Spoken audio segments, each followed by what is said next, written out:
25페이지에 있는 이 세존 식시 차의지와 여기서부터 시작을 했습니다. 그때에 이제 그때라는 거는 이때 그때라는 의미는 부처님이 살아 계시던 때를 그때라고 할 수 있고 특정하지 않은 어느 시간을 그때 이렇게 얘기를 합니다. 그래서 단순히 지금 이 금강경이 설해지는 이 법회가 정말로 2600년 전에 그때 한 고정된 그때를 말하는 것이 아니고 지금 우리가 금강경을 배우고 있는 이 순간도 그때에 된다는 거죠. 그런 의미에서 이 시라는 말을 씁니다. 그때에 세존이 부처님께서 식시라고 하는 것은 밥 먹을 때라고 말씀을 드렸습니다. 이제 밥 먹는 문제가 정말 중요한 문제라고 제가 말씀을 드렸는데 부처님께서 제자를 모으고 교단이 이루어지고 나서 제자를 모으고 나서는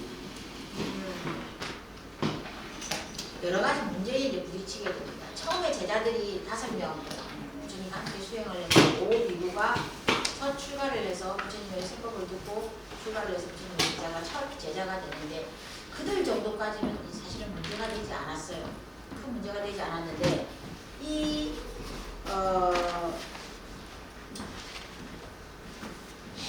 숫자가 제자들이 출가하는 제자들의 숫자가 점점 더 많아지는 거죠.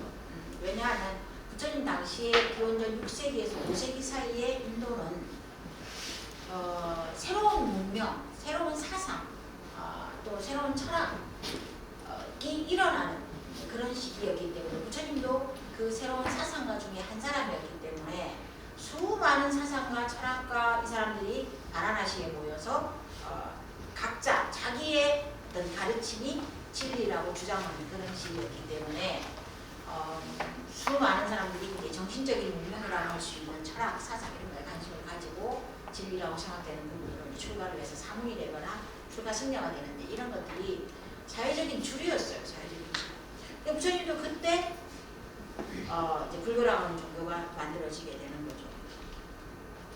근데 이제 처음 한두 사람 경우에는 큰 문제가 되지 않지만 이렇게 대규모 이제 출가가 이루어지고 1000명, 2000명씩 이렇게 이제 출가 수행자들의 숫자가 많아지면서 문제에 부딪히게 됩니다. 그래서 이제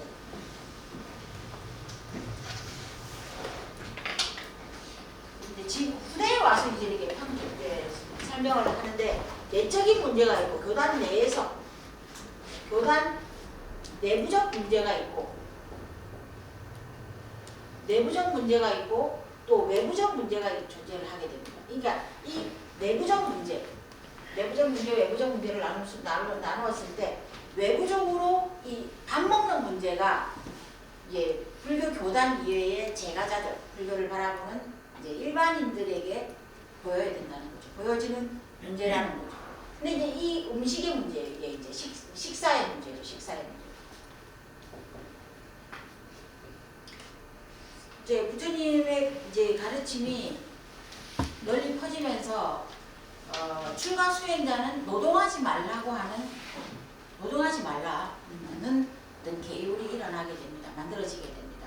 여러 가지 문제가 있기 때문에 출가 수행자가 노동을 해서 출가의 본연의 목적에서 벗어나게 된다는 거죠. 왜? 출가 수행보다 노동을 해서 얻게 되는 그 성과물에 더 집중한다거나, 그러니까 수행은 자연히 등한시 된다거나 하는 이런 여러 가지 문제들로 인해서 노동을 하지 못하게 합니다. 근데 노동하지 않는 출가 수행자 집단이 하루에 식사를 3번을 다 먹는다.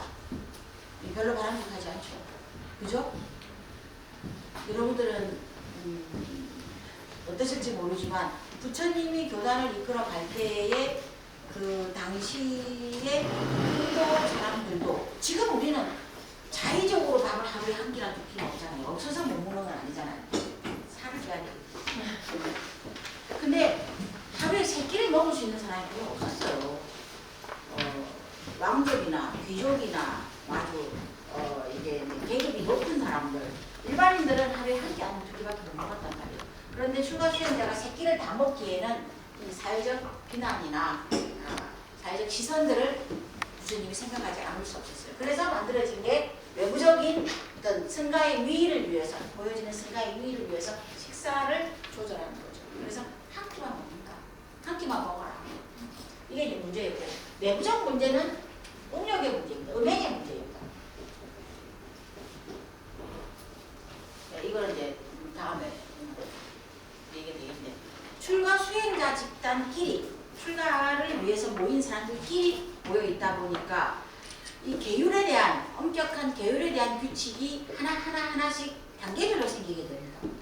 그러니까 비구 스님이 지켜야 될 계율, 비구니 스님이 지켜야 될 계율들이 한꺼번에 탁 뭐 이렇게 나타나거나 그러지 않습니다. 수범 수제라 그래서 어떤 한 사람이 어떤 한 스님이 그 행위를 범할 때마다 계율이 하나씩 제정되는 거였기 때문에 출가자들에게서 이 음행의 규칙이 정해지지 않았을 때 이제 일어나는 여러 가지 사회에서 일반 사회에서 하던 행위들을 그대로 하고 있는 거죠. 출가한 이후에도. 그래서 출가하고 나서도 아직 계율이 만들어지기 전에 출가하고 나서도 자기 집에 가는 거예요. 밤에. 예, 낮에까지는 열심히 수행하고 법문 듣고 수행을 하다가 해가 떨어지면 이제 퇴근하듯이 자기 집에 가는 거예요. 왜 자기 집에 가야 되는 이유가 엄마가 야야 집에 빨리 와라. 뭐 출가한 자식을 누가 어느 부모가 그렇게 좋아하겠어요. 그러니까 자식이 출가를 안 했으면 좋은데 집안의 대를 이어주면 좋은데 그러지 못하고 자식이 출가를 했으니까 마지못해 허락은 했는데 그러면은 낮에는 수행을 열심히 하고 밤에는 집에 와서 그러니까 아들로서 또는 결혼을 한 상태면 남편으로서 아이의 아버지로서 그 역할을 하라는 거죠. 그러니까 이제 아직까지 부처님의 교단에서 그 출가 수행자의 어떤 그 결혼의 문제가 정해지지 않았을 때 당연히 이제 낮에 수행하고 밤에 집에 가는 거예요. 엄마가 오라기도 하고 또 뭐 아내도 오라고 하고 뭐 애도 보고 싶고 하니까 이제 집에 가는 거예요. 이거 왔다 갔다 하는 거예요 이제.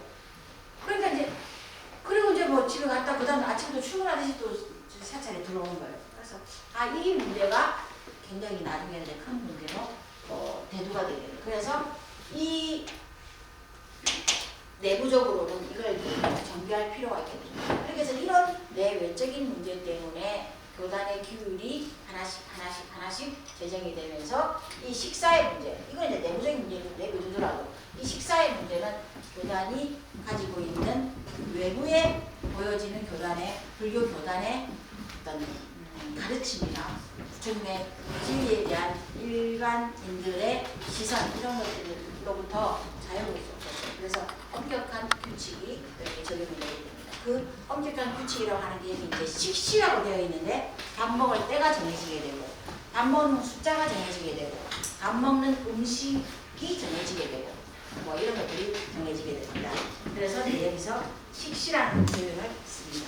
밥 먹는 시간 이죠 식시는. 근데 이제 그걸 오전 7시에서 오전 9시에서 11시 사이 사시 이렇게 얘기를 합니다.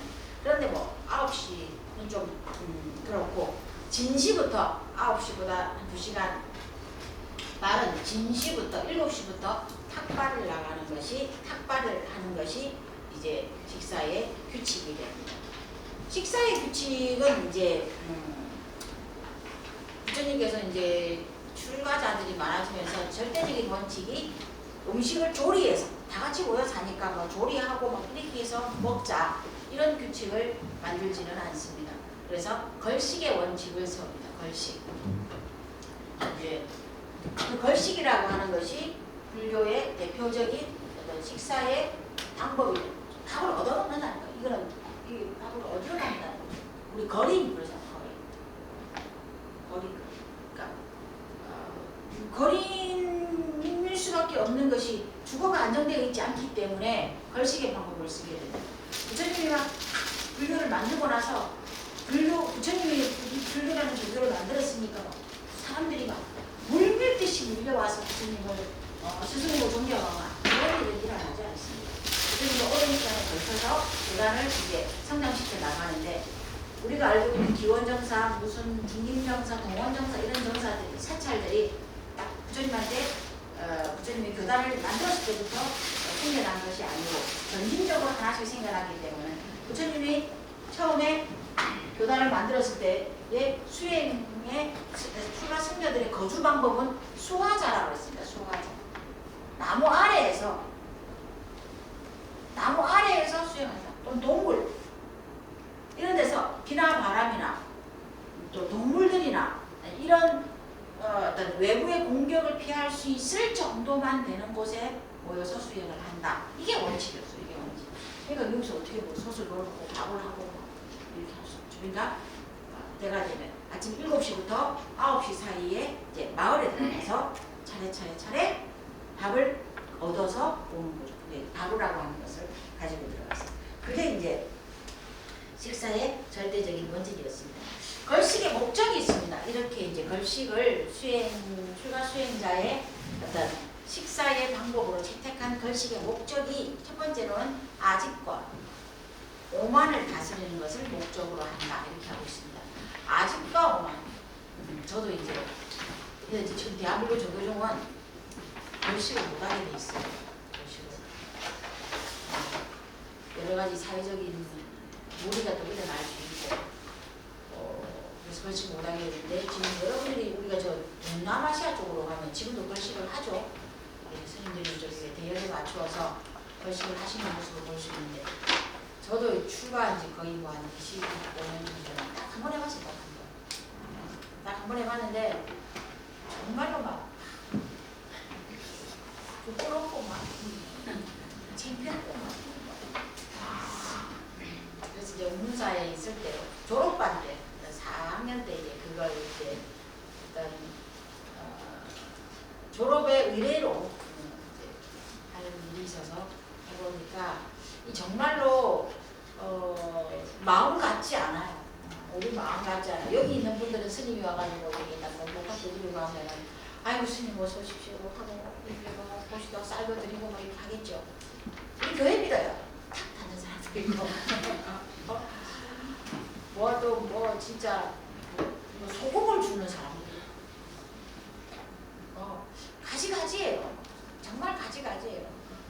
그런데 이제 그럼에도 불구하고 그렇게 하는 이유가 나에게 남아있는 내가 왜 이렇게 이 사람들에게 밥을 얻어야 되고 쌀을 얻으려고 지금 이 자리에 이렇게 있나고 하는 이제 그 순간에 나에게 있는 교만심이나 아만심, 오만심 이제 이런 것들이 좀 제어가 되기를 위해서 제어를 하기 위해서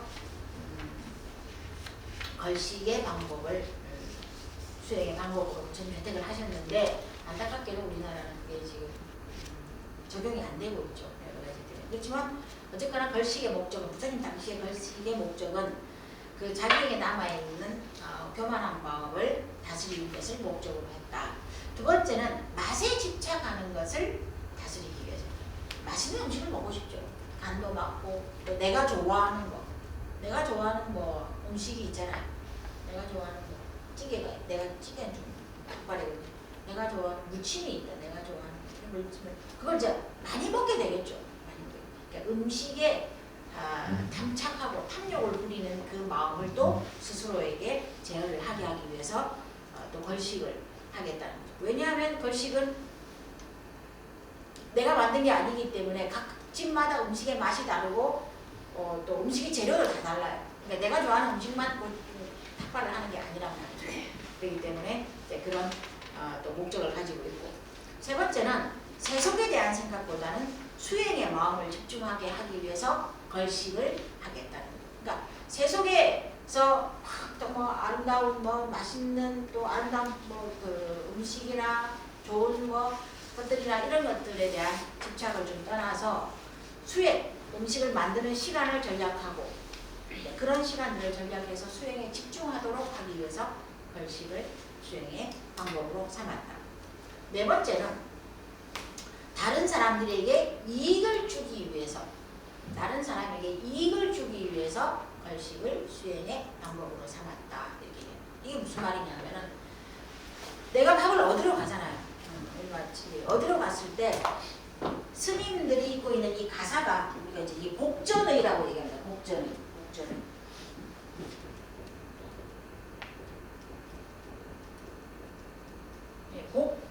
복밭이 되는 옷이라는 거예요. 그도 그럴 것이 이 가사를 여러분이 보시면 아시겠지만 이 가사는 이렇게 가로 세로가 이렇게 나눠져 있어요. 그죠? 세로가 이렇게 길게 있고 가로도 이렇게 쭉쭉쭉쭉 이렇게 반이 나눠져 있어요. 이게 마치 어떻느냐? 이게 마치 구획이 잘 정리된 밭과 같다는 거예요. 이게 이제 우리가 밭농사를 지은 농경사회니까 옛날에는 이 밭에서 수많은 곡식들이 자라고 나와서 우리의 생명을 유지시켜 나가는 거잖아요. 그러니까 이 복전이라고 하는 것은 복전이를 입는 가사를 입는 스님들 그 옷이죠. 그 옷을 입은 사람들에게 보시를 함으로써 탁발을 나온 스님들에게 이걸 입고 나올 거니까 탁발을 나온 스님들에게 음식을 주고 뭐 맛있는 과일을 주고 또 뭐 자기 형편대로 줄 수 있는 것들을 다 보시함으로써 그 사람에게 공덕이 돌아가도록 복전이니까 그 사람에게 복이 돌아가도록 하기 위해서 걸식을 목적으로 한다. 생의 방법으로 한다. 이렇게 되어 있습니다. 그래서 걸식은 훌륭한 수행 방법이죠. 훌륭한 수행 방법.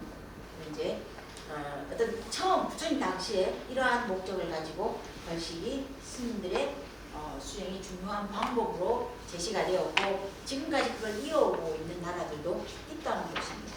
우리나라에 없기 때문에 다 없어졌나? 네, 그렇지는 않습니다. 일부러는 아니지만 그걸 수행의 방법으로 지금까지 쓰고 있는 나라들이 불교 국가들이 있으니까 그래서 걸식은 그러한 목적으로 하는구나라고 이해를 하시면 되고 우리나라처럼 이제 중국이나 우리나라 뭐 일본 이런 나라들은 이제 걸식을 하지 않는 문화도 되고 하지 않고 집단으로 주호하기 때문에 사찰예에서 음식을 조리해서 함께 먹는 그런 문화를 가지고 있습니다. 자 이제 그것도 그것대로 또 의미를 가지고 있으니까 여러분이 걸식 원래의 의미를 좀 이해하시면 좋겠습니다. 그 다음에 착의 지발이라고 있습니다. 착의 지발. 옷을 입고 옷이라고 하는 것은 이 이제 가사죠. 가사. 밥을 먹을 때의 가사, 설법을 할 때의 가사, 또 노동을 할 때의 가사, 뭐 절에서 함께하는 뭐 그런 일을 할 때의 울력이라고 하는 그런 일을 할 때의 이 옷이 다 달랐어요. 그래서 이제 노동할 때에 사찰에서 스님들께서 노동할 때의 옷은 보나 마나 좀 이렇게 간소하고 좀 헤어져도 괜찮은 옷인데 탁발을 나갈 때의 가사는 이제 아주 이제 예법에 맞는 옷을 입고 가야 되는 것이 또 원칙이었습니다. 왜냐하면 밥을 얻으러 온 사람의 행세까지 남루하다. 또 그 사람의 그 어떤 보여지는 이미지가 그리 존경할 만하지 못하다. 그건 불교의 부처님의 가르침에 위에 어긋나기 때문에 부처님의 가르침조차도 그렇게 이제 대접을 받지 못하게 하는 이유가 될 수 있기 때문에 탁발을 하는 때는 위에 맞게 격식을 갖춰야 된다. 그런 내용들이 있습니다. 그래서 지발이라고 했는데 발을 가지고 입사위대성. 자 이제 기원정사가에서 나와서 그 코살라국에 있는 그 수도 지금으로 치면 이제 경복궁이죠. 임금이 이제 그 코살라국의 사위성이라는 곳에 살고 있으니까 그 수도인 사위성으로 들어간다는 거죠. 그리고 이제 탁발의 원칙은 7집만 간답니다. 7집. 칠가식이라고 얘기하면 칠가식.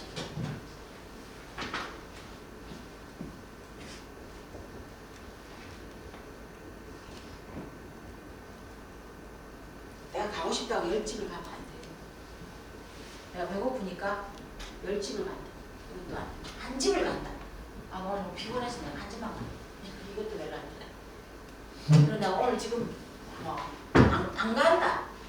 힘들어서 안 가겠다. 이것도 안 돼요. 그래서 항상 7집을 원칙으로 한다. 첫 번째 집에 갔는데 받아온 음식이 너무 많다. 첫 번째 집에서 무슨 잔치가 있어서 많이 음식을 줄 수도 있죠. 그러면 그 다음 집은 안 가도 돼요. 안 가도 돼요. 근데 난 요 집만 가고 싶다. 그건 안 돼요. 그리고 나는 콩나물 무침을 좋아하니까 우리 식으로 말하자면 나는 콩나물 무침을 좋아하니까 콩나물 무침 주세요. 이렇게 해서 안 돼요. 내가 원하는 음식을 말해서 안 돼요. 나는 햄을 싫어하니까 햄 빼고 주세요. 안 돼요. 주면 내가 먹어요. 탁발의 원칙은 그거예요. 그러니까 요즘에 뭐 스님들이 음식점에 가가지고 김밥집에 가가지고 햄 빼고 김밥 사주세요. 하면 안 되는 거예요. 주문 대로 김밥 천국 가가지고 주문 대로 먹어야지. 거기서 뭐 빼고 넣어주세요. 이건 스님들의 식사의 원칙에서 어긋나는 겁니다. 그래서 이제 7집을 가야 되고 달라고 해서는 안 되고 주는 대로 받아 먹어야 된다. 근데 나중에 이제 제가 경제를 한번 보요. 그러면 그 당시에 사람들은 뭘 많이 스님들에게 제일 많이 부처님 당시에 사람들은 제일 많이 탁발을 나왔을 때 제일 많이 공양을 했을까, 음식을 했을까, 그런 것들이 있어요. 당연히 이제 말린 밥 좀 이렇게 오래 갈고 그 당시 2006년에는 이제 냉장고가 없었기 때문에 조금만 지나면, 그리고 인도가 얼마나 온 다습해요. 그러니까 조금만 지나면 밥이 상해버려요. 그러니까 조금 이제 꾸덕꾸덕하게 말린 밥이나 아니면 육포 고기를 좀 이렇게 양념을 해서 좀 이렇게 말려서 이렇게 주는 이 육포, 또 이런 것들이 생선 이런 거 집집마다 다 먹잖아요. 이런 것들이 주로 부처님이 탁발을 했던, 부처님 시대에 살던 수행자들이 탁발을 했던 이제 음식이라는 거죠. 그래서 탁발에 이렇게 이제 달라고 해서도 안 되고 주는 대로 먹어야 되고 7집만 간다, 이런 원칙들의 의미가 뭐냐 하면은 편견 없이 공평하게 모든 사람을 대한다는 수행자의 마음가짐을 나타내는 거랍니다. 부잣집만 갔던 수고리 존자, 지금 금강경의 이제 대표 제자인데, 수고리 존자는 어느 날 보니까 무슨 탁발을 해오더니 쌀밥만 커서 가격이 해가지고 막 음식도 있고 불고기도 있고 또 맛있는 거 먹었어. 두부도 있고. 수고리 존자는 그런 거예요. 그렇다고 가섭 존자를 보니까 가섭 존자는 어디서 줘도 먹지도 않은 것들을 다 씌어 빠진 것들만 받아서 자기. 그래서 지난 시간에 말씀드린 바대로 물어보니까 수고리는 자기는 부잣집만 간다는 거죠. 부잣집은 음식도 많고, 그래서 남을 도와주는데 어렵지 않기 때문에 부잣집만 가서 자기는 탁발을 해가. 가서 그럼 너는 왜 그러니? 그래. 자기는 가난한 집만 갔다는 거예요. 왜? 가난한 집은 원체도 스님들에게 보시를 하지 않고 공덕을 짓지 않아서 이번 생에도 가난하게 살고 있는데, 지난 생에 지은 공덕이 없어서 이번 생에도 가난하게 살고 있는데, 이번 생에조차도 공덕을 짓지 않으면, 즉 복전이라고 하는데 복을 짓지 않으면, 스님들이 탁발에 공덕을 짓지 않으면 다음 생에 또 지질이 가난하게 태어날 거니까 자기는 일부러 가난한 집만 가서 탁발을 해가지고 왔다 이런. 부처님 그게 참 기가 막히죠. 그래서 공평해야 된다. 부잣집, 가난한 집을 따지지 말고 공평하고 편견 없이 모든 집을 다 두루두루 다니라 해서 이와 같은 원칙이 생기게 된다는 것입니다. 자, 그렇게 해서 부처님이 이제 거기 15페이지 내용을 보시면 성 안에 들어갑니다. 사위성에 들어가서 차제거리라는 게 이제 7가식을 말하는 겁니다. 7집을 차례. 그렇게 해서 반지본처 여기서 이제 본처는 기원정사가 되겠죠. 기원정사로 돌아옵니다. 근데 이제 탁발도 내가 이만큼 받아왔다고 해가지고 이걸 내가 다 먹는 게 아니다. 4분의 1의 원칙이 있어요. 4분의 1만 내가 먹어요. 4분의 1만 내가 먹고 4분의 1은 아파서 탁발을 못 나간 수행자가 있겠죠. 그 사람들에게 나누어줘야 돼요. 4분의 1은 탁발을 하고 오면서 그 마을에서 가장 가난한 사람들에게, 가장 가난한 어린이들에게 또 나눠주고 와야 돼요. 또 4분의 1은 절에서, 사찰에서 이제 왔다 갔다 하는 짐승이나 새들에게 먹이로 줘야 되는 거예요. 그렇죠. 내가 먹는 건 오로지 먹는 건 4분의 1밖에 안 되는 거예요. 그래서 탐욕을 줄이기 위해서 이와 같은 음식 문제에 대해서 굉장히 세세한 원칙이, 규칙들이 나타납니다. 왜냐하면 이 음식의 문제가 나중에는 부처님 돌아가시고 나서 100년 뒤쯤에 이제 2차 결집이 일어날 때죠. 그때 되면은 이 음식의 문제가 교단의 분열을 일으키는, 교단이 이제 분열되는, 교단이 나누어지게 되는, 분열이라는 표현이 좀 그렇고 교단이 나누어지게 되는 가장 큰 요인이 이 음식의 문제입니다. 음식의 문제. 10가지 문제가 14라는 10가지 문제가 제기가 되고 그 10가지 문제 가운데 6가지가 음식의 문제예요. 음식의 문제. 그대로 이 음식은 정말로 중요한 규칙이 적용되는 그런 문제였다는 것을 알 수 있습니다.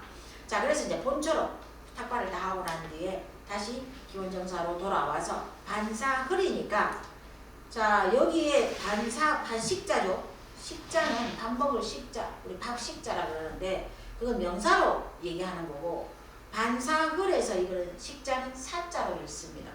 밥을 먹다라고 하는 동사로 쓸 때는 먹을 사자로 동사죠. 동사. 먹을 사자로 발음한다는 걸 아셔야 됩니다. 그래서 밥을 먹고 나서 흐리라는 말은 마쳤다. 밥 먹는 것을 식사를 다 마쳤다. 대중이 다 같이 모여서 밥을 먹어요. 탁발을 해가지고 왔다고 나 혼자서 뭐 구석에서 먹는다거나 이런 일은 잘 없어요. 다 같이 밥을 먹고 나서 이제 뭘 합니까? 식사 시간이 대중이 함께하는 식사 시간이 끝났다는 거예요. 그 다음에 다 정리가 되고 나면은 이제 법문을 들을 시간이 로 넘어간다 이 뜻이 되겠죠. 그래서 수이발 옷과 탁발을 하러 갈 때 입었던 옷을 벗고 이제 법문을 듣기 위해서 다시 옷을 갈아입고 발이니까 바루를 씻어야 되겠죠. 밥을 먹은 그릇이니까 바루를 씻고 세조기 그리고 이제 밥 먹을 때 나갔다 왔던 그 이제 청결하지 못한 발을 씻고 나서 부자이자라고 했습니다. 이제 편하게 앉아 계시. 이건 지금 부처님의 상황을 말하고 있는 거예요, 여러분. 부처님이 이와 같이 이와 같은 행위를 했다는 것이죠. 그래서 이 법회 이게 이제 법회 인유분의 끝입니다. 우리가 이제 여기서 이제 금강경을 이제 공부를 해보시면은 금강경은 1분에서 끝났다. 1분에서 법회 인유분에서 부처님이 할 말 다 했다는 거죠. 어떻게 근데 부처님은 무슨 말 했어요 여기서? 한마디도 안 했어요. 한마디도 안 했다고 여기서. 선제라고 선남자 선여인이요 한마디도 안 했어요. 근데 어떤 분들은 금강경의 전체 내용 중에서 일본을 이해를 잘 함으로 해서 부처님이 우리에게 주고자 하는 금강경에서 우리에게 주고자 하는 메시지 전달은 다 끝났다 이렇게 얘기를 하시는 분들이 있단 말이에요. 근데 뭘 우리가 지금 그러면 우리가 지금 뭘 놓치고 있는 거예요? 뭘 모르고 있는 거예요? 부처님이 말을 했다고 하는데 부처님이 우리에게 그 핵심적인 메시지를 보여준다고 하는데 뭘 보여주느냐?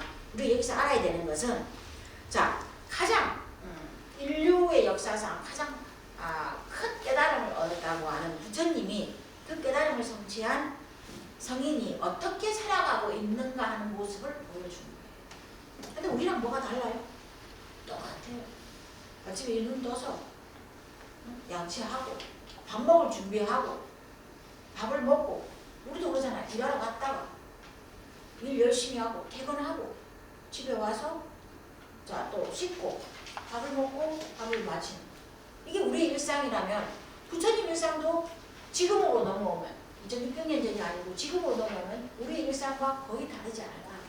그러니까 가장 위대한 깨달음을 얻은 성인이라 할지라도 그 성인의 삶이 우리의 일상생활과 깨닫지 못했다고 말한 우리의 일상생활과 크게 다르지 않음을 우리에게 보여주는 거예요. 그러니까 깨달음이라고 하는 것이 또 깨달았다고 하면 어떤 다른 초월적인 세계에서 살아갈 것이다. 그런 거 없다는 거예요. 그렇다고 깨달음이 없느냐? 그건 아니에요. 그건 아니에요. 또 깨달은 사람하고 나하고 뭐가 달라요? 다르죠. 지혜가 있고 없죠. 지혜가 있고. 하지만 일상생활의 입장에서 보자면 부처님이 생활하시는 지금 일상의 모습 또 우리가 생활하는 일상의 모습이 크게 다르지 않음을 알아라. 그래서 깨달았다고 해서 깨달음을 얻은 성인이라 해서 일상생활이 우리가 완전히 다른 그런 초월적인 삶을 사는 것이 아니다. 이걸 좀 알아야 되고 부처님은 그걸 보여주고 싶은 거죠. 우리에게. 그래서 벌식하고 공양하고 발을 씻고 발을 씻고 옷과 의복을 정돈하고 이제 수행할 자세를 취하고 있는 그 수행이 본업이니까 그 본업에 들어갈 자세를 취하고 있는 위대한 성인의 살아있는 모습을 우리에게 보여주는 부분이 금강경 법회 인유문의 내용이라고 여러분이 이해를 하시면 된다는 것이죠. 그래서 이제 이 부자이자라는 말이 나옵니다. 말 마지막에 부자이자. 부처님이 편안하게 자리를 펴고 앉으셨다 이렇게 얘기하는데 부처님이 이제 앉으신 이유가 뭐냐? 그 다음 일정이 설법이라고 하는 일정이라는 거죠. 설법을 하기 위해서 부처님은 항상 삼매에 들어갑니다. 삼매. 항상 고요히 앉아서 우리가 일상적인 법회에서도 그렇죠. 오늘의 법회에서 법문을 하신 법사 스님께 인사를 드리고 난 뒤에 잠시 입정을 하겠습니다라고 하죠. 그러니까 듣는 사람도 설법을 듣는 사람도 마음을 좀 고요히 가라앉히고 설법을 하는 사람도 마음을 고요히 가라앉혀서 어떤 법문을 어떻게 할지 준비를 하는 그 상태. 그리고 오로지 다른 일이 아니고 법문을 하고 법문을 듣고 하는 그 일에 집중하는 상태를 삼매 이렇게 얘기를 하는데 부처님은 각 경전을 설하실 때마다 이렇게 깊은 삼매에 들어가서 대중이 원하는 법문을 하기를 이제 그 대중이 원하는 법문을 어떤 법문을 할까, 대중은 어떤 법문을 원할까 이걸 항상 고민하고 그들이 원하는 법문을 하도록 노력하셨다는 거죠. 그래서 하암경을 설하실 때는 우리가 알고 있는 해인삼매에 들어갑니다. 해인삼매. 법화경을 설하실 때는 무량의처삼매에 들어갑니다. 무량의처삼매. 능엄경을 설하실 때는 순응엄삼매에 들어갑니다. 순응엄삼매. 금강경을 설하실 때는 파상삼매에 들어갑니다. 금강경은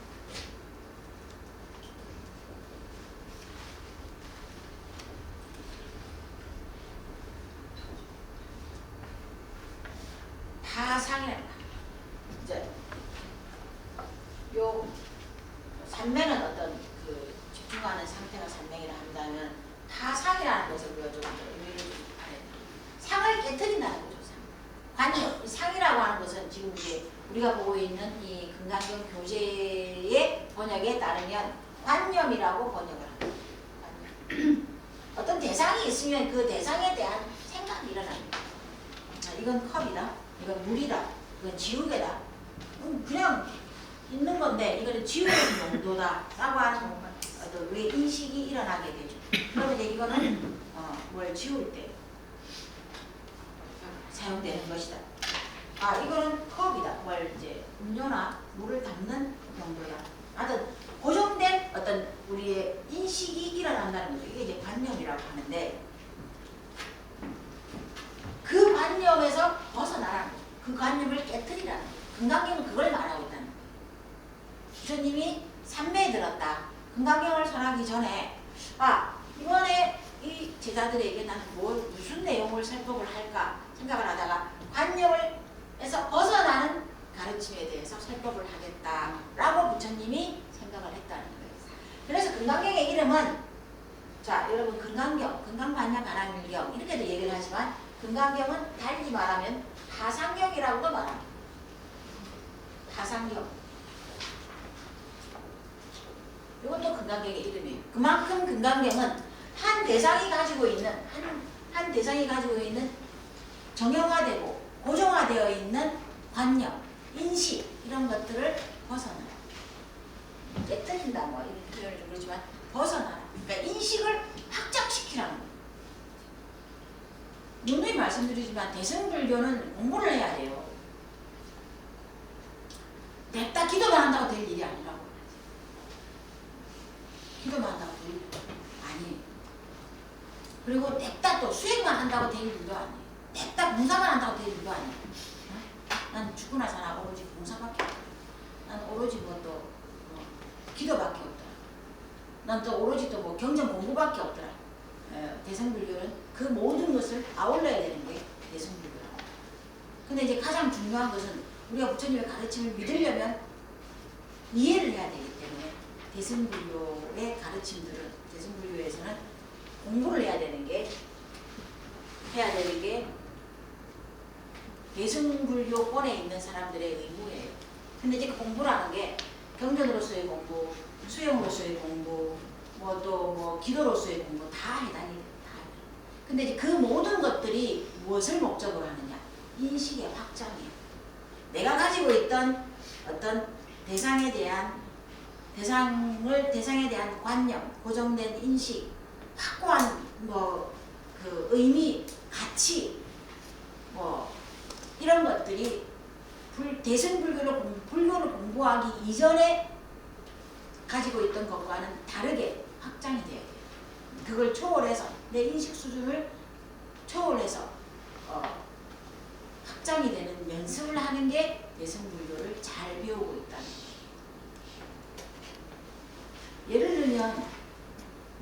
예를 들면 이거예요. 여기서 뭐 비교할 게 별로 없는데 이걸 우리는 펜이라고 생각했단 말이에요. 그래서 이게 요 펜도 길다라고 생각했단 말이에요. 근데 이거보다 좀 작은 게 있단 말이에요. 이게 길이가 펜이 길다라고 했다면 이거보다 더 긴 게 있을 수 있고 이거보다 짧은 게 있을 수 있단 말이죠. 이거보다 더 짧은 거에 비해서 길다라는 의미이지 이거보다 더 긴 게 나오면 이건 긴 펜이 아닌 거예요. 그러니까 이 펜이 길다라고 내가 딱 생각을 하고 있다는 것은 고정된 관념이라는 거예요. 그러니까 이 펜은 그냥 어떻게 받아들여야 돼? 펜이다. 이렇게 받아들여야 돼. 그냥 쓰기 위한 용도의 펜이라는 거예요. 단순히 쓰기만 하는 거냐? 아니죠. 어떨 때는 이게 쓰기도 하지만 어떨 때는 이게 던지기도 할 수도 있는 거죠. 어떨 때는 이게 지적을 할 수 있는 것도, 가르칠 수 있는 정도도 되죠. 그러니까 우리가 가지고 있는 이 펜에 대한 고정된 인식, 이런 것들이 좀 열려야 된다. 단순히 펜이지만 우리가 마음을 잘 열지 못하는 게 사람에 대한 인식이에요. 사람에 대한. 저 사람을 보면 딱 고정된 인식이 박혀있죠. 그죠? 안 박혀 있으세요? 잘 모르는데 나랑 고양이 같다. 고양이 같다. 그러면 왠지 정이 가요. 근데 그 사람이 나랑 같은 학교를 졸업했다. 아이고 머니라고 너 동물일세. 아이고 근데 그 사람이 나랑 나이도 같다. 아이고 머니라고 우리는 또 갑자기일세. 온갖 거를 근데 나랑 같은 아파트에 살고 있다. 어머 우리는 인연인가봐. 운명인가봐. 이런 것들이 이제 그 사람에 대한 근거 없는 인식을 구축시키는 정보들이. 그래서 저 사람은 좋은 사람일 것이다. 저 사람은 어떤 사람일 것이다. 내가 그 사람에 대해서 어떤 이 프레임을 씌우는 거예요. 저 사람은 그럴 것이다. 저 사람은 정직할 것이다. 저 사람은 제가 물상 얘기하지만 제가 서울대를 못 나와서 또 서울대 욕을 또 한번 욕은 아니고 서울대를 예를 좀 들자.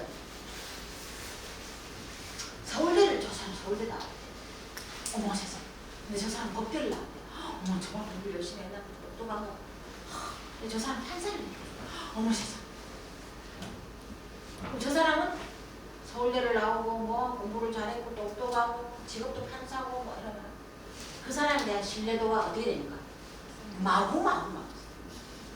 그 사람 입도 뻥끗 안 했는데 말이야. 그 사람에 대한 신뢰를 마구마구 보내고 있는 거야. 근데 그 사람 알고 보니 사기꾼이더라. 물론 그런 건 경우는 별로 없겠지만 어쨌거나. 그건 뭐냐? 내가 그 사람에 씌워놓은 그 사람의 어떤 대략적인 정보를 두고 그 사람에 씌워놓은 그 사람은 정직할 것이다. 왜? 판사였기 때문에. 판사는 죄를 안 지을 것이다. 근데 이상한 판사님들이 많죠.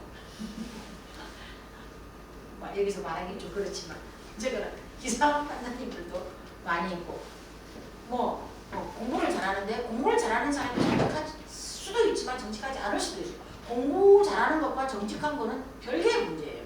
근데 공부 잘하면 정직할 것이다 생각합니다. 이런 것들은 내가 그 사람한테 부여해 놓은 고정된 인식입니다. 이건 이제 그걸 이제 관념이라는 관념, 관념이라고 하는 거죠. 금강경은 특히나 이제 대승경전 가운데서 금강경은 그러한 내가 가지고 있는 수많은 대상들, 존재들의 관념에서 벗어나는 것을 가르쳐주는 경전이다. 그래서 부처님께서 파상삼매라고 하는 내가 이번 법회에서는 상을 벗어나는, 관념을 벗어나는 것에 대해서 제자들에게 설법을 해야 되겠다라는 생각을 했다는 거죠. 그래서 가상삼매에 들었다라고 얘기를 한다는 거죠.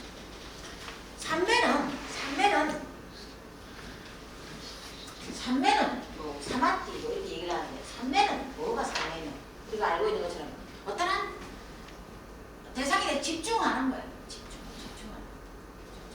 근데 이제 이 삼매를 가장 잘 설명한 어떤 문장이, 제가 공부를 해보니까 문장이 있는데, 그게 뭐냐면은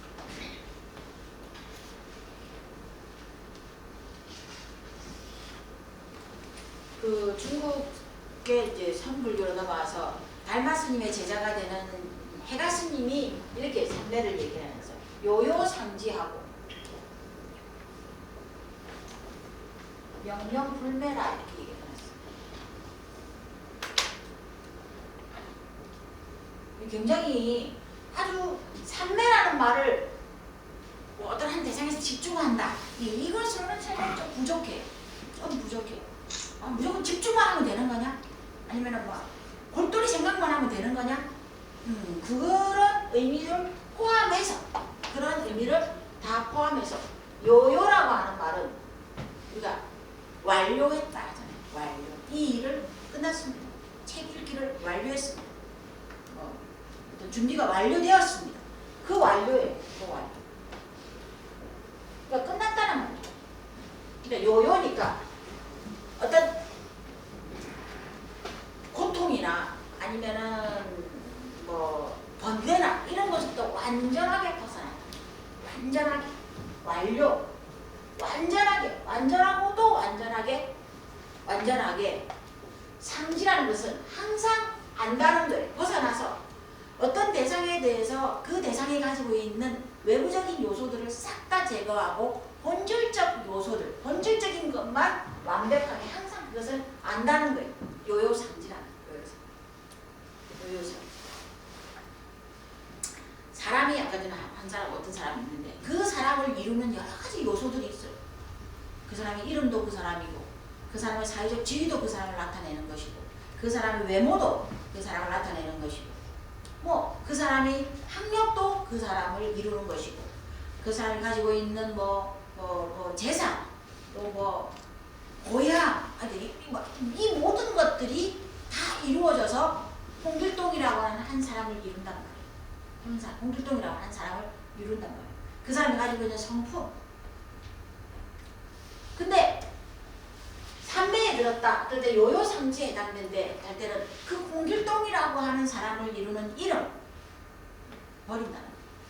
그 이름은 그 사람의 본질이 아니에요. 아버지, 자, 아버지 나 홍길동 이름 바꿀래요. 왜? 친구들이 자꾸 놀려요. 야, 얼마나 고민을 해서 지은 게 그 유명한 이름 홍길동인데 그걸 바꾼단 말이에요. 싫어요. 홍길동 이름 바꿀래. 근데 이름 바꿀 수 있죠. 이름 바꿀 수 없지 않잖아요. 그렇게 놀림을 받고 할 정도면 이름 바꿔도 된단 말이에요. 그렇다고 해서 그 사람의 본질이 바뀌느냐? 홍길동 이름을 바꾸고 홍준표가 됐어. 제가 아는 홍씨가 제일 유명한 홍씨가 홍준표.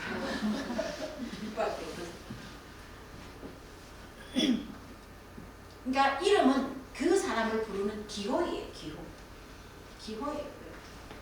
어떻게 하면 좋아요? 우리가 내 이름을 이렇게 얘기해요. 그리고 직책도 마찬가지예요. 사회적 직책도 마찬가지예요. 직위. 그것도 나를 구분하는 하나의 기호적인 요소예요. 내가 무슨 회사의 회장이고 무슨 어떤 회사의 정말 부장이고 이렇게 CEO고 대표고 한데도 그게 언제까지 그렇게 이루어질 수 있나? 일정 시기가 되면 이제 그 이름들은 다 벗어나는 거예요. 퇴직을 한다. 다 기호예요. 나를 어떻게 구분한, 다른 사람과 이 사람을 구분하는 기호라. 그런데 변하지 않는 건 뭐냐? 변하지 않는 건 나의 본질이라는 거예요. 본질. 인간으로서의 가지고 있는 나의 신성, 본질이라는 거예요. 어려운 사람을 보면 마음이 아프고 저 사람을 어떻게 도울까 하는 이 마음을 일으키는 본성, 나의 본성, 본질이라는 거예요. 이건 변하지 않아. 이거는 내가 홍길동이어도 이 본성은 있는 것이고 홍준표에도 이 본성은 있는 것이고 또 내가 한국에 살아도 있고 미국에 살아도 그 마음을 느낄 수 있고 항상 나를 따라다니는 것은 나에게서 떨어지지 않는 것은 나를 이루는 여러 가지 요소들이 싹 다 제거되고 나면 남는 것 그 사람을 구분할 수 있는 지칭할 수 있는 본성, 본질이라는 것이 남는다.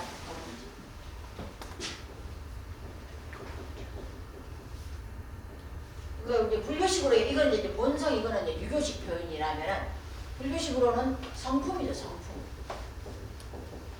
성품이라는. 그래서 육아에서는 본연지성, 기질지성 이런 것들을 말합니다. 육아에서 이게 태어나면서 가지고 있는 본연지성, 이거 불교로 말하면 이게 이제 성품이고 기질지성은 자라오면서 성장하면서 이제 어떤 부모 밑에서 어떤 교육을 받고 어떤 사회적 환경에서 자라나에 따라서 그 사람의 기질이 달라지는 거예요. 온화한 사람, 사람과 소통을 잘하는 사람, 남을 잘 배려하는 사람, 또 아니면 포악한 사람, 난폭한 사람, 이렇게 이제 각자의 기질이 나눠지는데 그거는 환경에 따라서 나눠져요. 기질지성하고 본연지성을 나누는 게 육아에서 얘기를 하는 불교에서는 성품을 말하는 거죠. 그래서 그 요요상지한다는 말이 그 본질적인 성품을 완벽하게 항상 그걸 안다는 말이에요. 산매라고 하는 거죠. 혼돈되지 않고 안다는 말이고 명명불매라고 하고 있어요. 명명이 밝고 밝다. 그러니까 감추어도 감출 수 없는 그 본질을 확연하게 안다는 말이죠. 확연하게. 불매라는 말은 어둡지 않다는 말이에요. 어두울 매자예요. 이게 어둡다. 어둡다라는 것은 뭐예요? 우리가 어두운 공간에 들어가면은 잘 안 보이잖아요, 대상이. 뭐가 어디에 있는지 잘 안 보여요. 여기 불이 다 꺼졌다고 생각해 보세요, 여러분. 강의실에 불이 다 꺼졌다고 생각해 보세요. 책상이 어디에 있는지, 어디가 통로인지 잘 안 보이잖아요. 그게 어두운 매자예요. 그러니까 확연하게 모른다는 의미죠. 근데 어둡지 않다고 했기 때문에 확연하게 안다는 거예요. 투철하게 알아서, 밝게, 투철하게 알아서 어둡지 않다. 확연하게 안다. 이게 산매가 가지고 있는 산매를 나타낼 때 제가 보기에 가장 적절한 설명이에요. 그냥 대상을 집중해서 잘 알고 있다. 이런 말로는 부족해요. 그래서 그걸 포함해서 이와 같이 산매를 표현하는 문장이 해가스님이 이렇게 이제 표현하는 문장이 있더라고요. 그 내용을 좀 여러분 좀 아시면 좋겠고, 자. 그렇게 해서 이제 1분, 제1 법회 인요분이 이제 끝났습니다. 오늘 조금 쉬었다가 제1분 성형 추천부에 대해서 공부를 하도록 하겠습니다. 잠시 쉬겠습니다.